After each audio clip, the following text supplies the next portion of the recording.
And to our top story, Democrats going on the offensive on Obamacare. Hi, everybody. Great to have you today. Happy President's Day to you. I'm Jenna Lee. And I'm John Scott. Democratic candidates hoping to change the narrative on the health care law ahead of the midterm elections. The New York Times today reports more Democrats are now talking openly about problems with the president's health care law, but trying to emphasize that they want to fix Obamacare. Democrats believe this mend it, don't end it strategy could boost their chances in November. This comes amid growing criticism that ordinary Americans are getting caught in the crossfire of a pitched political battle. Karl Rove is former deputy chief of staff to President George W. Bush and a Fox News contributor. We'll get into some of the specifics in a moment, Karl, but what do you think about the overall idea? Embrace Obamacare, say you want to fix it, but that overall it's a good thing. Yeah. Well, first of all, let's recognize this is a pretty dramatic change for the Democrats. Last year, they were going to own it. They were going to reach out and grab it. They were going to support it. They were going to proclaim its many benefits. Even as recently as the end of last year and early this year, the Democratic leadership in Congress was going to say by Election Day, this will be a huge plus for us. All we need to do is wait and watch, and it's going to turn into a plus. This is a practical recognition that this law is unpopular, likely to remain so, and that they can't simply say, oh, everything's taken care of, it's glorious, don't worry, everything's going to work out. So the issue for the Democrats is this: will this be credible by the fall? Can they say, okay, I voted for the law, and it's had all these mistakes and problems, and you can trust me to be the person to fix those problems after having voted for the law that created them? And it's the best the Democrats can probably do, but it depends upon the Republicans making 2 or 3 mistakes between now and November, and you always hate to count on your opponent to make a mistake in order for you to succeed. So you don't think that overall approach is going to be very workable? Well, it depends on what the Republicans do in response. If the Republicans say, first of all, we need to replace this law, there are good things in it. You can keep your kid on until 26. If you got a pre-existing condition, you can get coverage. But we've got to make big changes. You shouldn't have to do this. You shouldn't have to do that. It's going to cost way too much this. I mean, to make a specific critique that says we want to replace it with something new, and here's what this new thing is.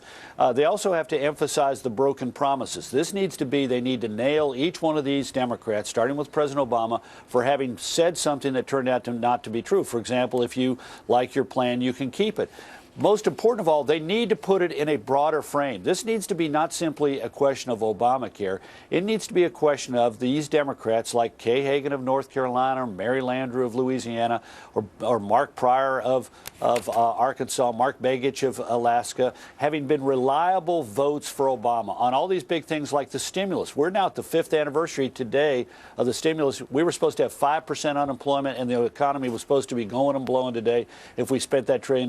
Didn't happen. So this needs to be put in a broader framework, which is, you know what, on Obamacare, on the stimulus, on the spending, on the deficit, this incumbent member of Congress, this incumbent member of the Senate is too reliable a vote for President Obama. The question is, do you want to have somebody who's just going to vote down the line with the president, or do you want to have somebody who is going to be a reliable check on the president during the last 2 years in office? I want to get your take on something that the New York Times published this morning.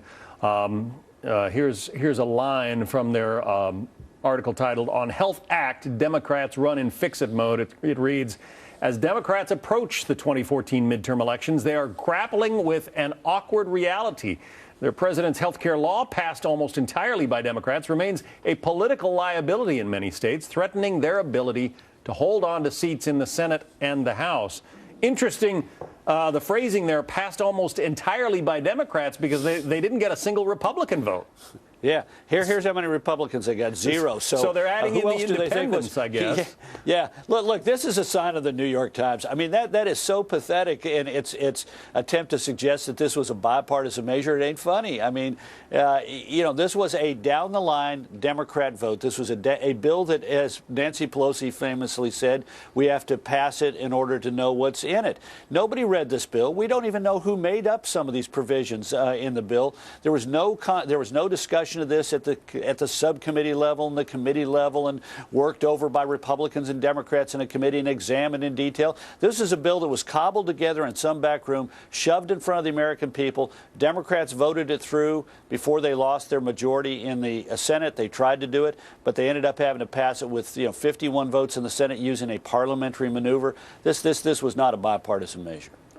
And so now that the New York Times is even recognizing the fact, apparently, that this thing, as they put it, an awkward reality, it's a political liability in many states. Is the Times coming around? Well, there's another mistake there. It is not a political liability in many states. It's a political liability in every state. And it's a political liability in that nationwide, I'm not aware of a single poll that shows that the Affordable Care Act is more popular in any single state than it's unpopular. And the other thing is that the people who dislike this bill, this law, are far more energetic and far more, stronger in their opposition than are the supporters of the bill. So the energy is with the opponents.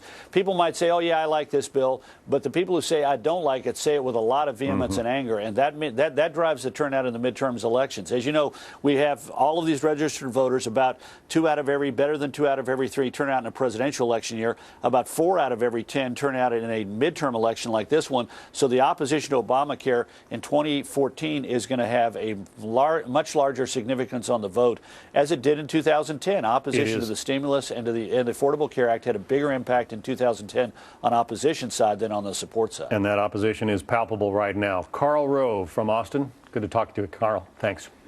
Thank you, John.